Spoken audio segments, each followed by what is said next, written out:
자, 그러면 오늘은 이제 인터넷 접속 기술에 대해서 얘기를 할 텐데, 앞에서 얘기한 인터넷은 이제 뭐 결국은 ISP들이 전 세계에 상호 연결할 수 있는 망을 갖춰 놓고 있고, 뭐 그런 ISP들이 뭐 전 세계에 어떻게 분포되어 있고 그들이 상호 어떻게 연결되느냐 하는 그런 연결 그림도 뭐 너무나 복잡하지만 보여드렸지만, 어쨌든 그러면 이제 그런 ISP에 여러분들이나 아니면 회사나 등이 다 접속을 해야 그들이 인터넷을 쓸 수 있겠죠. 네, 그럼 어떤 방식으로 이제 접속을 하느냐 하는 그 방법에 대한 얘기고, 크게 이제 두 개의 카테고리 나눠서 소규모 가입자, 대규모 가입자 이렇게 나눠봤죠. 그래서 여기 보면 사실 상당히 그 생소한 그런 용어라든가 기술들이 많기 때문에 좀 알기는 쉽지 않은데, 그래서 오늘 또 과제가 하나 나갈 텐데요. 수업에서 이제 다양한 방식의 인터넷 연결에 대해서 공부를 할 텐데, 우리 가정은 어떤 방식으로 이제 인터넷 연결이 되고 있고 뭐 등등 조사를 하게 될 거예요. 네. 좋습니다. 보겠습니다. 그래서 뭐 여기에 보면 다양한 기사들이 들어 있습니다.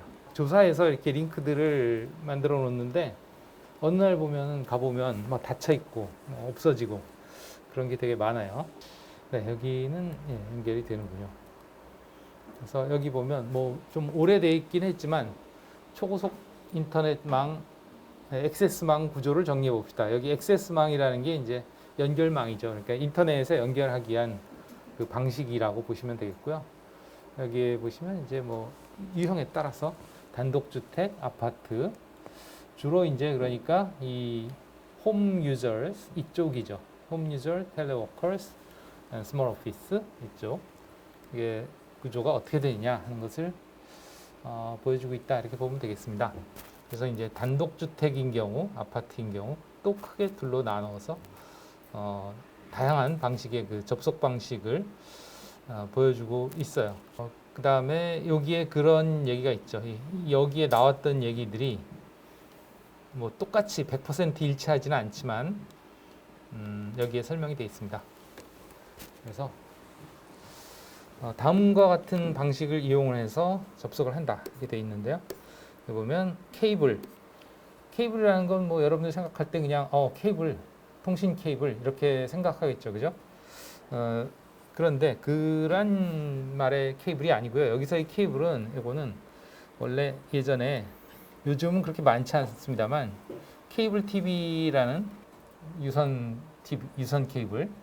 그래서 이게 원래는 이제 그 인터넷 접속용이 아니었고 가정에 옛날에는 이제 TV를 안테나를 세워서 봤단 말이에요. 단독주택들 대부분 안테나를 세워서 무선으로, 그러니까 전에 얘기했듯이 저기 관악산에서 쏘는, 옛날에는 남산에서 쏘는 그 전파를 수신을 해서 TV를 봤었는데, 언제부턴가 이제 그게 전파 환경이 별로 안 좋아서 그런지, 왜냐하면 서울 시내에는 특히나 건물이 많다 보니까 그 건물 때문에 이제 가리죠. 고층 건물이라든가 이런 것들이 전파를 가리다 보니까 이제 무선으로 수신이 잘 안 돼요. 그러다 보니까 이제 무선으로 하지 않고 이제 어떤 그 케이블 TV 사업자가 이제 케이블로 송출하는 그런 방식으로 이제 많이 바뀌었어요. 물론 이제 우리가 아는 공중파, 뭐 KBS나 MBC나 SBS 뭐 이런 그 TV 방송 외에도 케이블 TV 방송 해가지고 상당히 많은 방송들이 있죠. 뭐 영화 채널이라든가 드라마 채널이라든가 뭐 음악 채널이라든가 뭐 홈쇼핑 채널이라든가 뉴스 채널이라든가 이런 채널들이 있었죠.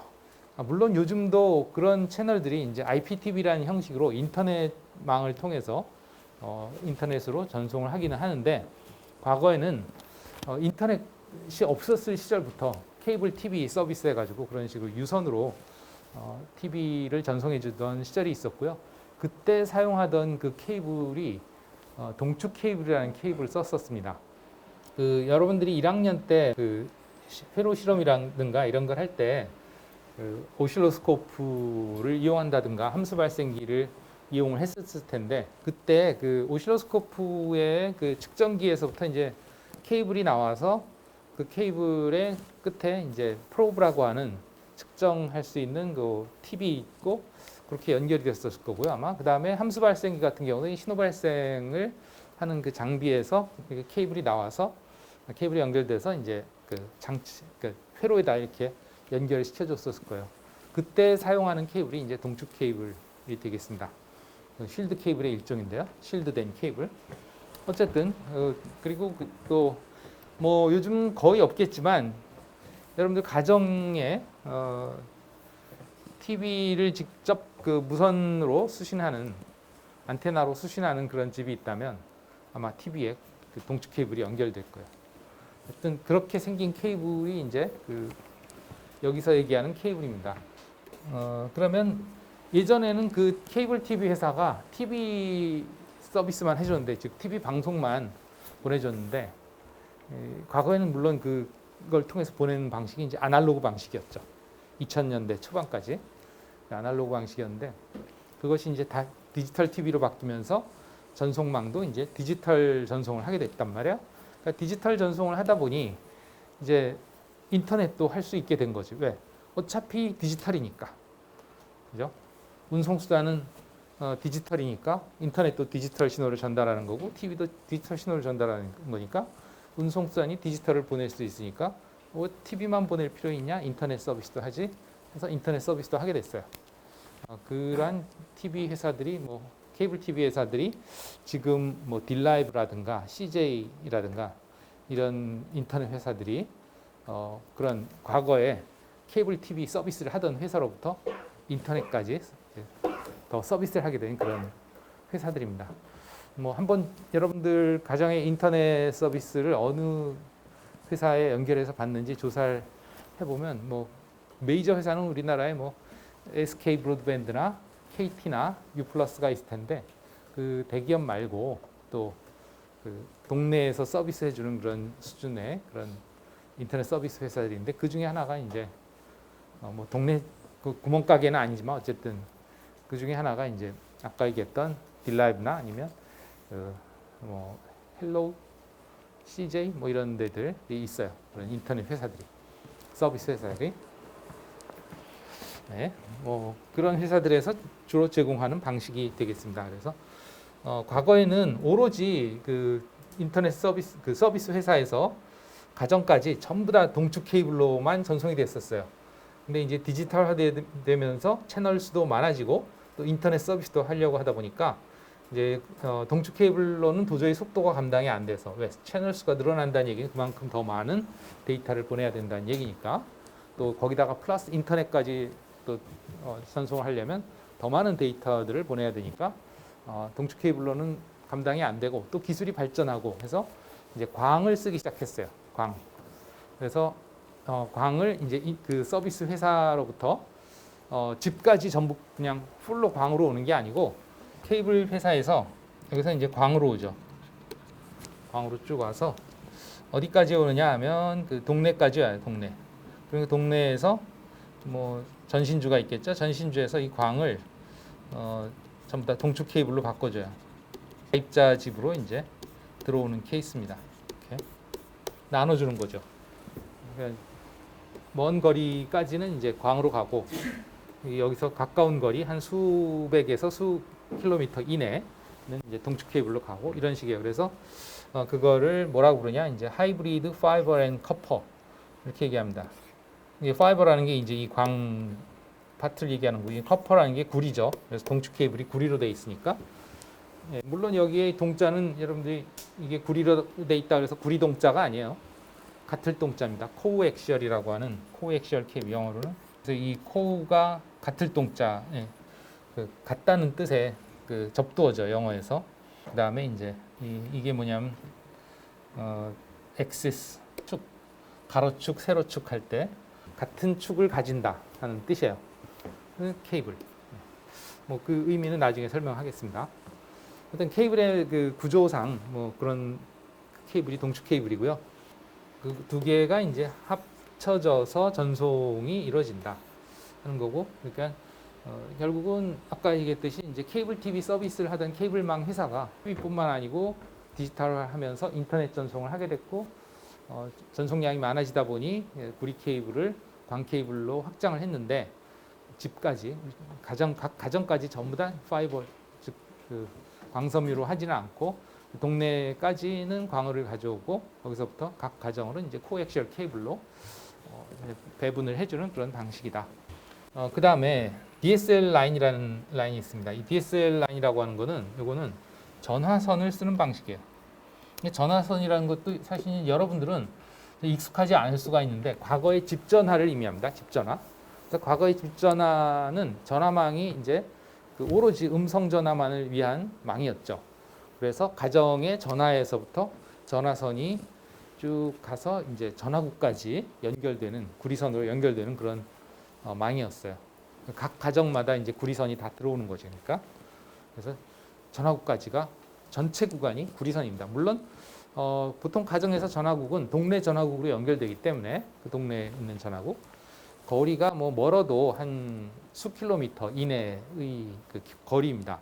뭐 짧은 거리는 전화국 바로 옆에 있는 집 같은 경우는 한 수십 미터에 수백 미터밖에 안 될 수도 있겠죠. 아주 가까운 데는. 그러나 전화국에서 먼 집은 한 수 킬로미터 이상 되기도 해요.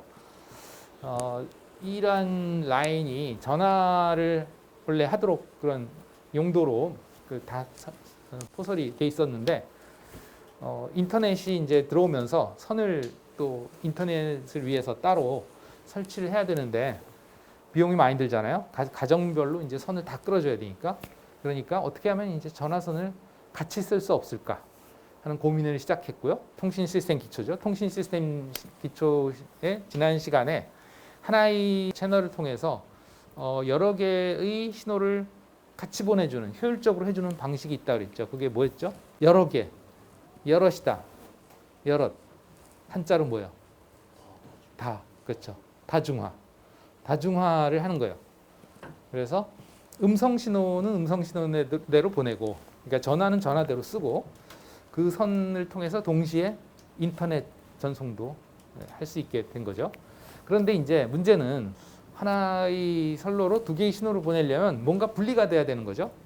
어떤 것들이 분리될 수 있어요. 예를 들면 도로에서 차가 가는 데 있어서 지난번에 뭐 비유를 했습니다만, 사고가 나지 않고 질서정연하게 여러 대의 차들이 다니려면 그들이 뭔가 분리가 잘 돼 있어야죠. 어떻게 분리가 되죠? 그럼 아무렇게나 가면 사고가 나기 십상이죠. 중앙선으로 차선으로 분리되어 있습니다. 네, 차선으로 네, 분리가 돼 있든지, 아니면 앞차가 가는데 들이받으면 안 되잖아요. 그죠? 앞차 가면 그 뒤에 따라가야지, 얌전하게. 그죠? 그렇게 분리가 돼야 되는 거예요. 시간적으로 분리가 돼야 되는지 아니면 차선으로 분리가 되든지. 그것처럼 이 통신도 마찬가지죠. 하나의 회선에 결국은 전화를 위한 음성 신호가 전류로 흘러갈 거 아니에요. 구리선에. 동시에 인터넷을 위한 인터넷 신호도 전류로 흘러갈 거 아니에요. 그 신호가 어쨌든 똑같은 전류란 말이에요. 그죠? 똑같은 전류. 마치 도로에 지나가는 차가 이 차도 차고 저 차도 차인 것처럼. 그죠? 그러면 그들이 섞이지 않으려면 어떻게 해야 되냐? 이제 뭔가 분리가 돼야 되는데, 그러면 이 전화선에서는 인터넷 신호와 음성 신호를 어떻게 분리하느냐 하면 주파수 분할을 합니다. 주파수를 다른 걸로 써요. 그래서 음성 신호는 뭐 아시다시피 우리가 실제 골드웨이브로 내가 소리를 내면서 파형도 보고 스펙트럼도 봤지만 대략 한 7kHz 이내에 들어있죠. 그죠? 그래서 실제 전화망에서는 7kHz까지 쓰지도 않고 한 4kHz 정도로 이렇게 제한을 해요. 날카로운 음들은 잘 들리지 않고 그냥 두리뭉실하게 들리는 그런 정도로 하고, 나머지 그 위에 쪽에다가 이제 인터넷 신호를 실어서 보내는 그런 방식이 DSL 라인, DSL. 요즘은 뭐 그렇게 많이 쓰진 않아요. 이것에 대해서는 오늘날의 현황 쪽에 보면 유무선 통신 서비스 가입자 현황이라는 게 있는데요. 이게 최근에 통계가 아마 2025년 12월 통계인 것 같은데요. 여기에 이제 무선은 모바일 쪽이고, 유선은 이제 인터넷 서비스예요. 대부분이. 전부 파일로 봐도 되고 아니면 바로 보기로 봐도 됩니다. 여기 보면 이제 무선 통신 서비스 현황이 있고, 그다음에 이쪽 탭에 유선 통신 서비스 현황이 있습니다. 그래서 여기 보시면 유선 통신 서비스 회선 현황 해서 뭐 초고속 인터넷, 인터넷 전화, 시내 전화 이렇게 있는데, 그 중에서 이제 초고속 인터넷 회선 현황, 인터넷 접속이에요. 이게 쉽게 얘기하면. 여기 보면 KT, SK 브로드밴드, SKT는 이 사업자가 이렇게 분할이 돼 있어서 그렇지 결국은 SKT는 SK 브로드밴드의 인터넷망을 임대받아서 재판매하는 회사예요.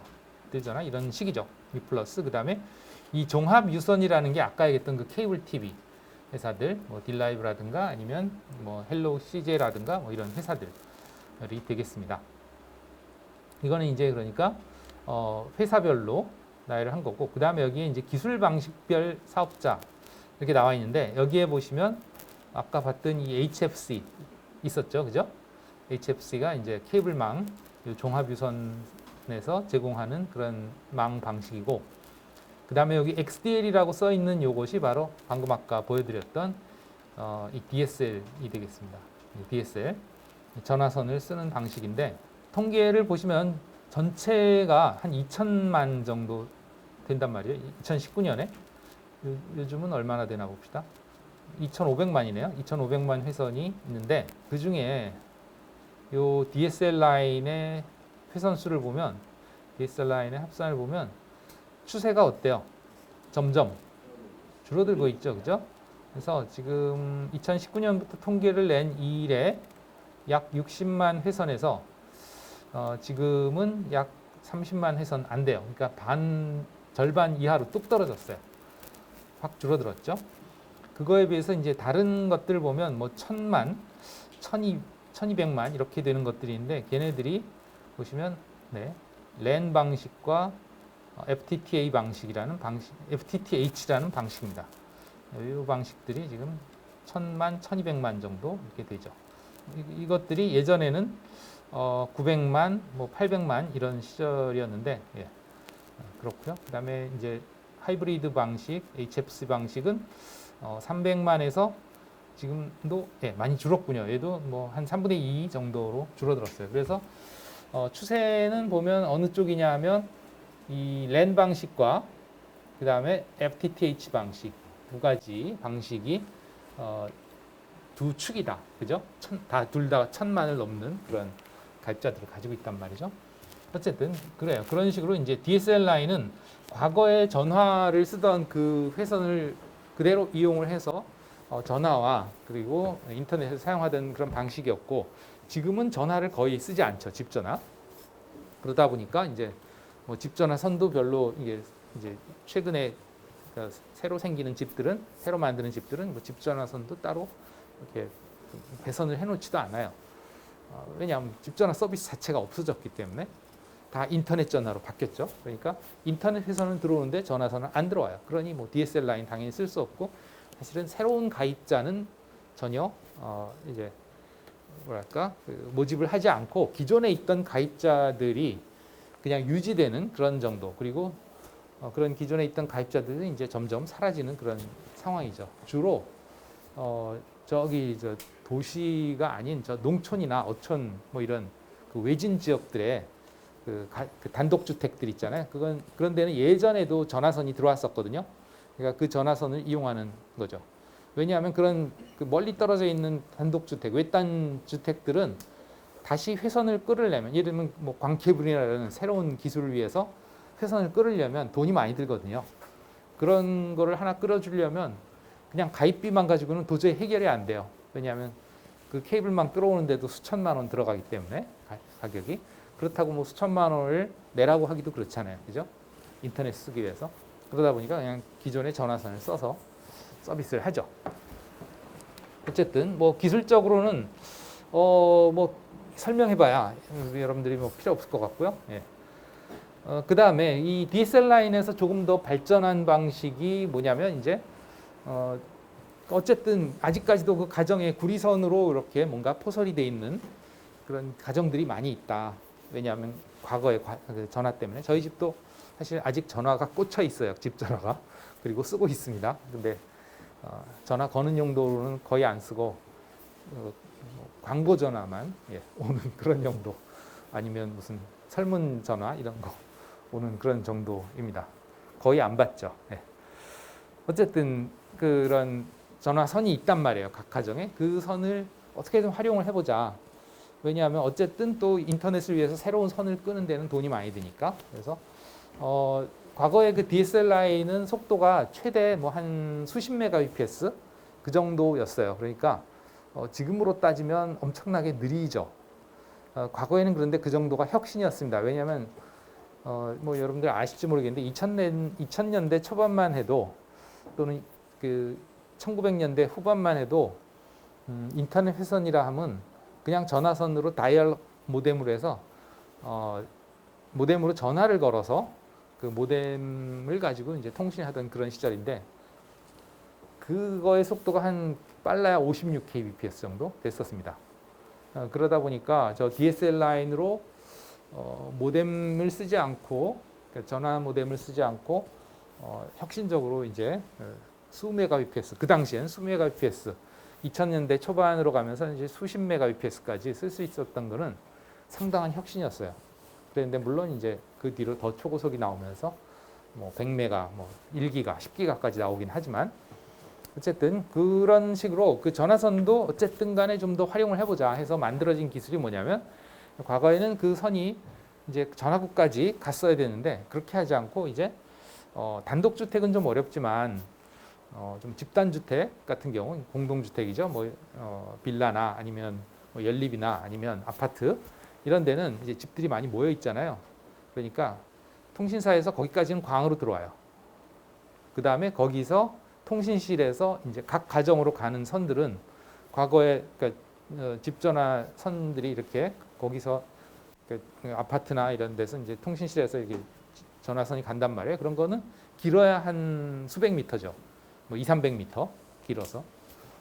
좀 대단지가 되면 이제 좀 더 길어지겠지만 어쨌든 그 구리선의 구간이 짧아요. 그런 데서는 이제 좀 더 고속으로 뿌려줄 수가 있단 말이에요. 그래서 이제는 뭐 100mbps부터 gigabps까지 그 과거의 전화선을 써서 통신을 할 수가 있게 됐습니다. 그래서 그렇게 인터넷 서비스를 하기도 한다. 요게 이제 G.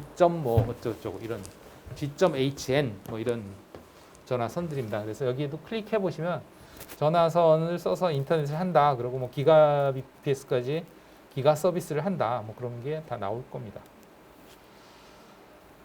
네, 여기 보면 여기 케이블 교체 공사 없이 제공되는 기가급 예, 인터넷 서비스란 그래서 예. 이게 이제 아까 얘기했던 그거고 여기 기존 아파트에 설치된 케이블 선로 교체 없이 속도를 빨리 해준다. 네. 거고 이 기존 아파트에 설치된 케이블 선로라는 게 전화선을 의미하죠. 네. 네, 그런 방식. 지금 뭐 기가까지 지원을 해준다고 하고요. 그 다음에 이제 뭐 무선으로 또 서비스를 받을 수가 있다 하는 거. 근데 우리나라는 뭐 이 무선 서비스는 거의 없죠. 왜냐하면 뭐 아까 얘기했듯이 뭐 케이블링이 비용이 많이 든다고는 하지만 사실 우리나라는 도시 위주이기 때문에 그 도심에서는 특히나 단독주택보다는 집단주택이 많단 말이에요. 그러다 보니까 케이블링 비용이 별로 들지를 않아요. 저희 아파트 같은 경우도 되게 오래됐어요. 오래돼가지고 뭐 수십 년 됐는데 그러다 보니까 뭐 인터넷 선 공사가 안 돼 있는 아파트예요. 원래부터. 요즘은 뭐 2000년대 아파트들은 전부 다 인터넷 선이 이미 배선이 다 끝나 있는 그런 아파트나 단독주택도 그렇고 또 뭐 공동주택들도 다 마찬가지인데요. 과거의 주택들은 그런 게 없는 상황에서 그러면 고속을 쓰려면 아까 얘기했던 그런 기술도 있지만 광을 쓰는 경우가 많겠죠. 그런데 이제 그런 회선을 어떻게든 끌고 간다 이거예요. 왜냐하면 길지가 않기 때문에. 그래서 우리 아파트 같은 경우는 어떻게 하냐. 옥상으로 이제 설비를 하고 옥상에서 케이블을 이렇게 밑으로 늘어뜨려요. 그냥 건물 밖으로. 되게 구식이죠. 그죠? 그래서 늘어뜨려서 창문으로 이렇게 뚫어서 창문 그 샤시를 뚫어가지고 글로 케이블을 가지고 들어옵니다. 왜냐하면 건물의 배선이 안 되기 때문에. 어쨌든 그래도 그게 길이가 그렇게 길지는 않으니까 비용이 많이 들질 않아요. 그냥 아파트 내에서 위에 옥상에 해놓고서 이제 끌어오는 거니까 한 길어봤자 한 수십 미터 정도거든요. 그러니까 비용도 얼마 들지 않게 이렇게 할 수 있게 됐어요. 그렇기 때문에 무선 인터넷이다 하는 걸 별로 쓰지 않게 되더라 이거죠. 외국 같은 경우에는 특히나 미국 같은 경우에는 이제 워낙에 땅덩어리가 넓고 집들도 드문드문 있죠. 뭐 아시겠지만 이 서부 지역에 가보면 정말 뭐 1시간 이렇게 타고 가면 집 몇 채 보는 그런 정도인 곳도 많단 말이죠. 그런 데를 케이블을 끌고 간다고 생각해 보세요. 엄청난 비용이죠. 그죠? 이 통신비가 감당이 안 될 거예요. 설치비도 그렇고. 그런데 이제 무선으로 해주는 수밖에 없겠죠. 위성이라든가. 그래서 뭐 미국 같은 경우 이제 스타링크도 하고 그러잖아요. 그죠? 예. 그런 것들이 활성화되어 있는데 우리나라는 뭐 스타링크가 들어와 봐야 별로 경쟁력이 없죠. 왜냐하면 제가 알고 있기로는 그 접속 비용이 한 달에 한 수십 불, 최저 50불 이상일 거예요. 그죠? 아주 기본이. 그 정도 우리나라 환율로 따지면 월 한 7, 8만 원 정도 든단 말이죠. 그 돈 내고 누가 인터넷 써요? 그죠? 네. 그런 거죠.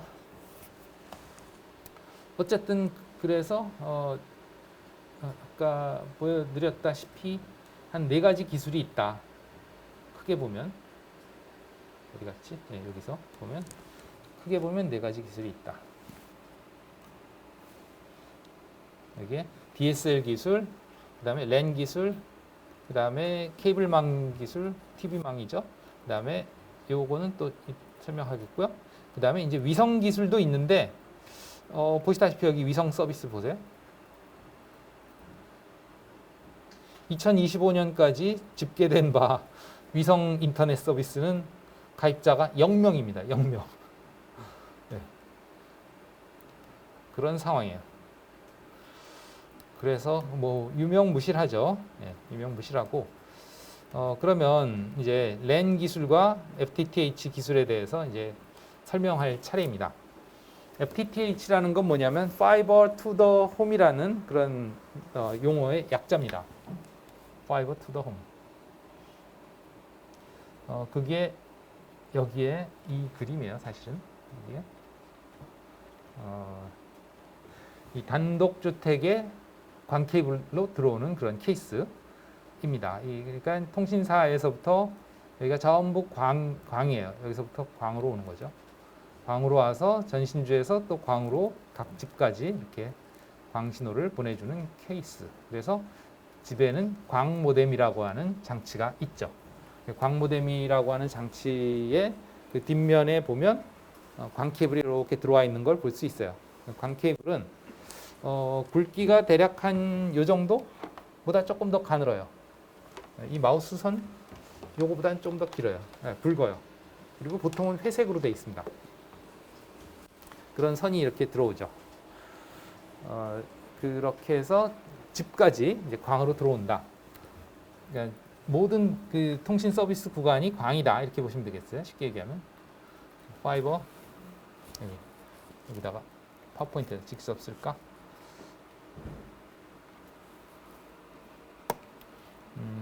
여기에는 그 말이 없네. 다음 페이지에 있네. 예, 여기 있다. 예, 여기 이겁니다. Fiber to the home. 의 약자예요. 그래서 파이버로 직접 들어오는 방식. 그러면 가정의 경우에도 그런 경우가 있고, 그 다음에 이제 뭐 회사 같은데 그런 데도 이제 그런 것들이 가능하다. 그런 경우에 이제 Fiber to the Office라고 합니다. 오피스. 그 다음에 이제 아까 했던 방식 중에 케이블망 같은 경우는 이거는 ISP에서 일정 구간까지는 파이버로 오다가 동네에서 이렇게 케이블 이제 코엑셜로 변환해서 보낸다 그랬죠. 그죠? 여기가 동네의 어떻게 입구 이렇게 볼 수 있겠고, 이 동네는 전부 다 이제 코엑셜망으로 인터넷 회선을 연결시켜 주죠. 이런 거를 우리가 뭐라고 그러냐면 이제 fiber to the curb 라고 합니다. fiber to the curb. 동네 어기쯤 되겠어요. 의미는. 그래서 여기까지는 파이버로 들어오고 나머지 구간은 이제 동축 케이블이나 이런 구리 미디어 기술을 사용한다. 그런 의미예요. 그래서 그러니까 fiber to the 해서 뭐가 나오는 것들이 이제 용어들이 많이 있는데 아까 얘기했던 fiber to the home, fiber to the office, fiber to the curb 또는 뭐도 있냐면 fiber to the building도 있어요. 그럼 이건 빌딩까지는 그 건물까지는 광이 들어오고 거기서 이제 각 그 가입자한테는 구리선으로 가는 그런 방식이고 요 방식이 이제 그 대표적인 광랜이라고 하는 방식입니다. 여러분들 가정 중에 이제 광랜 서비스를 그 인터넷 서비스를 받는 경우가 있을 텐데요. 조사해 보시면 광랜 그럼 왠지 집까지 광으로 들어올 것 같잖아요. 그죠? 광이라는 말이 들어갔으니까 그게 절대 아닙니다. 절대 아니고 광랜은 어디까지 광으로 들어오냐? 여러분들의 아파트 건물까지 광으로 들어오는 거예요. 또는 뭐 빌라 건물까지 광으로 오는 거고요. 거기서 구리선으로 이제 전환해서 아파트나 아니면 그 연립주택 또는 뭐 빌라 이런 데가 마치 랜처럼 거기서 이제 각 가정으로 스위치를 통해서 보내주는 거예요. 이렇게 되는 거죠. 여기까지 보고 여기에서 이 HFC 경우는 여기가 코액셜인데 그게 아니고 여기는 이제 빌딩까지 들어와서 광으로 빌딩까지 들어와서 여기서 이제 광 스위치를 써서 이 스위치에서 각 가정으로 이렇게 연결시켜 주는 거죠. 그럼 이게 마치 랜과도 비슷하죠. 스위치에 이 각 가정들이 연결되어 있으니까 이게 마치 랜을 이루는 것 같다. 그래서 광랜이라고 해요. 물론 이 구간이 랜이 아니고 요 구간이 미안합니다. 요 구간이 광이 아니고 요 구간이 광인 거죠. 여기가 광, 여기가 랜. 그래서 광랜.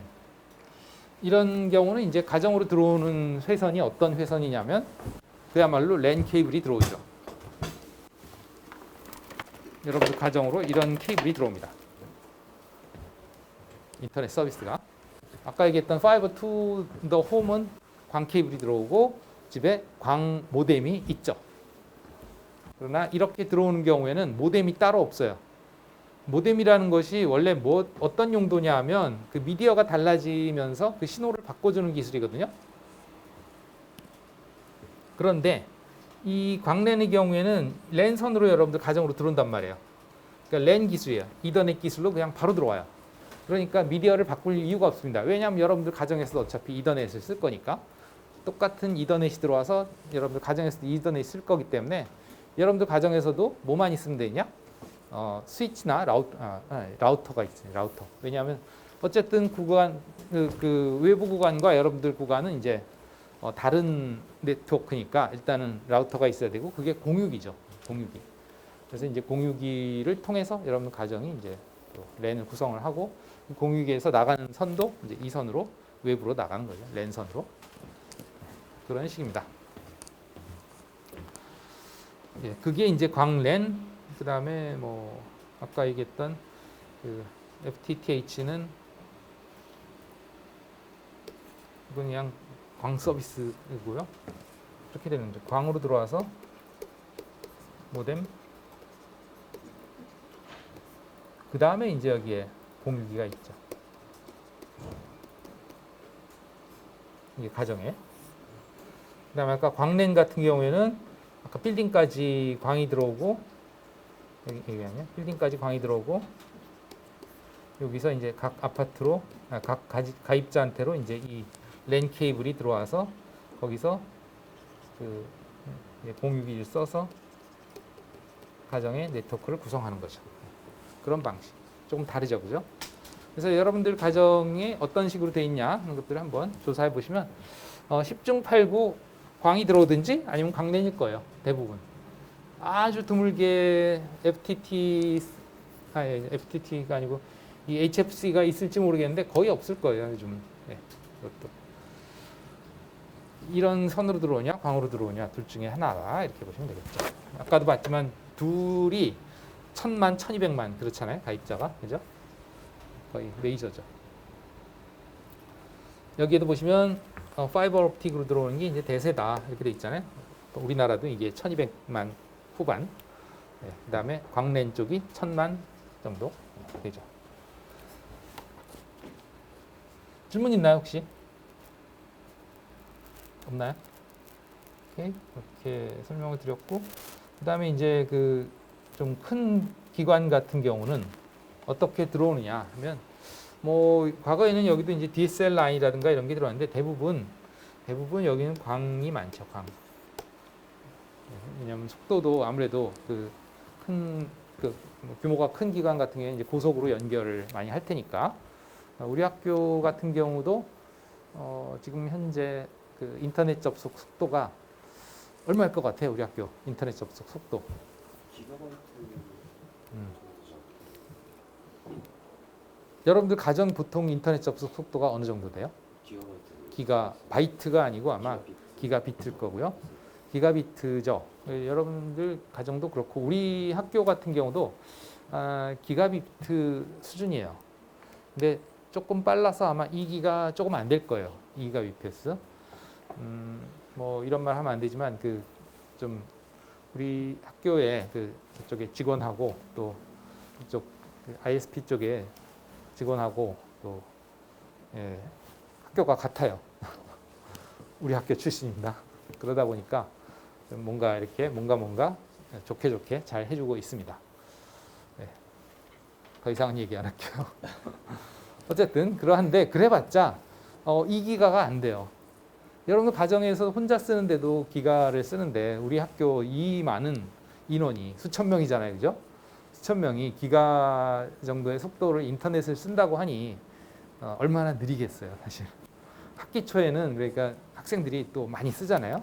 특히나 그래서 학기 초에는 엄청나게 체감 속도가 느려요. 뭐 특히나 예전에는 안 그랬는데 요즘은 뭐 유튜브가 워낙에 많아지다 보니까 유튜브 스트리밍 데이터량이 엄청 많거든요. 예, 그게 데이터량을 많이 차지하기 때문에 되게 느려지고 있습니다. 그럼에도 불구하고 여러분들 가정에서 하는 것과 아주 그렇게 체감적으로 느리지 않을 수도 있는데 그게 왜 그러냐면 이게 비즈니스 클래스 액세스를 제공하기 때문에 그렇습니다. 이게 뭐냐면 일종의 이제 QoS의 개념일 수도 있는데요. 지난번에 한번 얘기했죠. 퀄리티 오브 서비스. 그래서 어떤 접속을 시켜주는 데 있어서도 차별성을 둔다.